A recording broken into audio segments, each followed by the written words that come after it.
First thing I gotta do is say, I don't want both sides.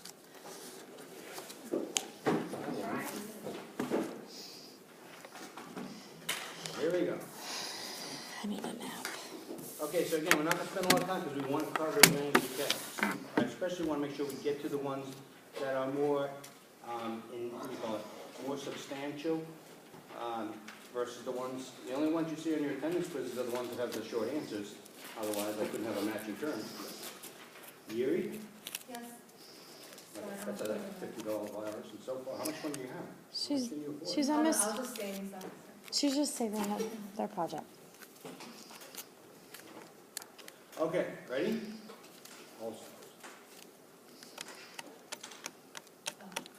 Yeah.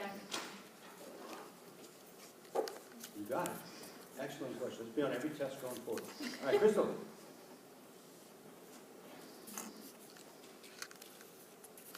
Okay, give me two.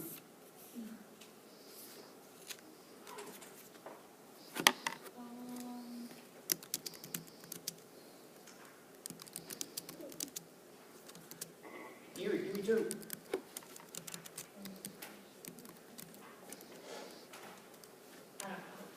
All right, Stephanie knows. All right, I think I'm just going to click the answers on each one rather than do that. So here we go. Okay, so this is like the criteria of, you know, what criteria weighs into considerations for.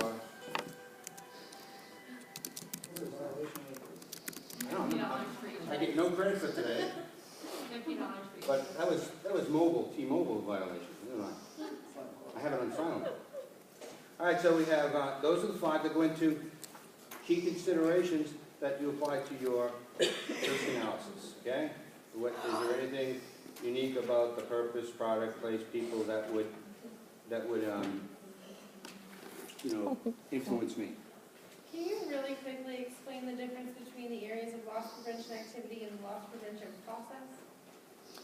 Well, the loss prevention activity is the implementation of it, okay, versus the process is the design. So let's say customer service, right? You have customer service activity, okay, but then you have the customer service product. Okay, so it's how it was designed to deliver. That's how you design the delivery process. Have you taken guest service management? Yeah. You didn't have that a long time ago? Yes, it's one of the. That's one of the you know, big takeaways from that course is you design the experience, the delivery, and then you manage the activity, which is delivering the experience. Okay? So it's design versus activity. All right, who's up? Next. For preliminary security, vulnerability, risk factors.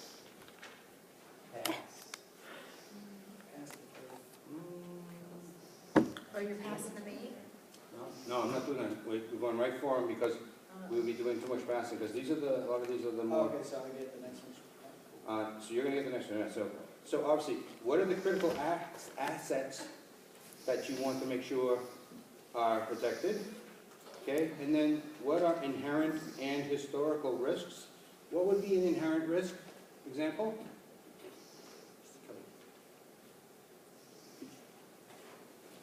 It's a rule. I've broken it many times. Yeah, Anthony's he's like on double probation for all right, next is, what's an example of an inherent? What comes with an inherent risk if you do an event function? We talk about it all the time. It's the root of all evil in events. Yeah, but I would say the alcohol. The alcohol, when you're serving alcohol, there are inherent risks that come with it. If you're doing bungee jumping, there's an inherent risk that comes from it. But a cliff, you know, the cliff, the team building, some, especially like, I'd say 20 years ago, team building, I used to go and do, the best example of team building is when you're doing rocket climbing, because you are totally trusting the person to pull you or to anchor you, or you all go down. Okay, so in some small companies, they're out doing this. Okay? team building, how'd it go? Oh, I don't know, we still haven't heard from the guy that fell 30 feet, whatever. But seriously, it is the best. In some cases, if you want to do that with a company, they'll facilitate it safely, but they'll put you in a scenario that makes you count on each other. And believe me, it's a very powerful, it's usually a company event, what do you call it? Post event, team building exercise. You never heard of it? I missed something. They have a deck. They have a deck. Safety patrol teams should be developed and have specific responsibilities such as,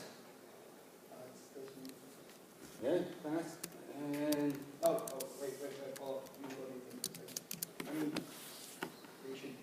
I'll take hands on these if you definitely know the answer.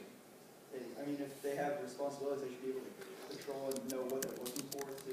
But when we covered this in the deck, what we said they were gonna do every day. That could serve.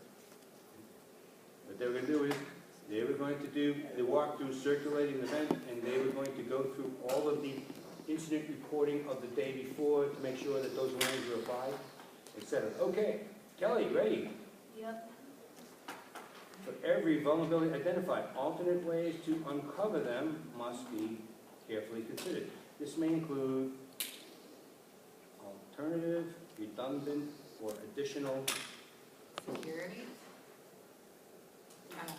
So in other words, do we change the date? Do we change the sites? Do we change the activities, equipment? I probably need to reshape that to say what are the 5 alternate things, whatever. So I've done that with many of them. I didn't get to that one. I'm so sorry. Okay, we got Brittany though. She's going to do this one. Contractual, piece of cake. That is absolutely correct. See, some people get real easy ones, some people get hard ones, and that's called life. Very good. All right, it's Alicia. You covered this today, a few minutes ago. So this is how we're drilling into your head. Demonstration, very good. And don't worry about the spelling. I'll take care of the spelling. Just get me close enough. Beth. Deployment. 2. You sit there.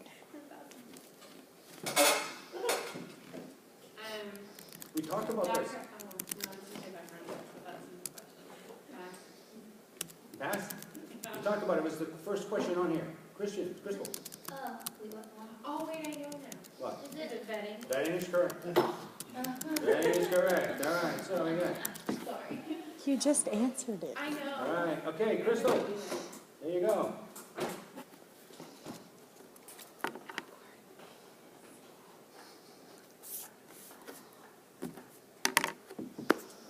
Well, that's one of the C's. Contingency. That is correct. Okay. Okay, so one is like get back online, the other one is more towards recovering, although the definitions are, I'll give it to you, they're often too close for comfort. Here, are you ready? The objective of what? Just be able to work around, continue normal operations with minimal and all direction. The other C. God, if anything today, I'm going to get those 2 C's down your throat today, eh? Say it loud, say it. Continuity. Yeah, continuity. Continuity plan. That is absolutely correct. Stephanie. I'll give it to you. Okay, what are these security personnel, also known as bodyguards? Personal security. That is personal security for 300. Robert. Money paid for insurance policy. That's a layup. Premium. Anthony. Okay, these are the people that are charged with security function, guarding as well as providing audience comfort and direction. That's your key words here. We covered it today very extensively. I feel like I already had this question before. Oh, actually, that's why we call this a drill, so you drill it into your head. Which means it Okay, should be easy to answer. and who wants to take it first in line? It's steward. Right? Just remember the comfort and safety. When you see comfort and direction, think of a cruise steward. Yeah, I put that on the test too. I don't know why I put it in that. All right, I'll put that on the test, and that will be the 4th time you've seen it. All right, here we go. Kelly, ready? A term used in liability coverage to describe any negligence, accident, or we just covered this today. It's like an occurrence. The word occurrence is missing in here. Can't think of it. correct. All right, so, all right, then we have Susan, whoops, no, we have, who's next? Britney Spears. The role of who is to protect the harmony in event? The role of what, I should say, is to protect the harmony in event and the assets. The harmony of the event and the assets. Security, correct. All right, everyone can be safe, but the place can, your brand presentation could be interrupted and look bad because of poor security control. Okay, here we go. Next. Insurance. That is correct. And we know why we use a broker, and we know why we only do this after a very thorough risk assessment. All right, here you go, Ben. All public events need some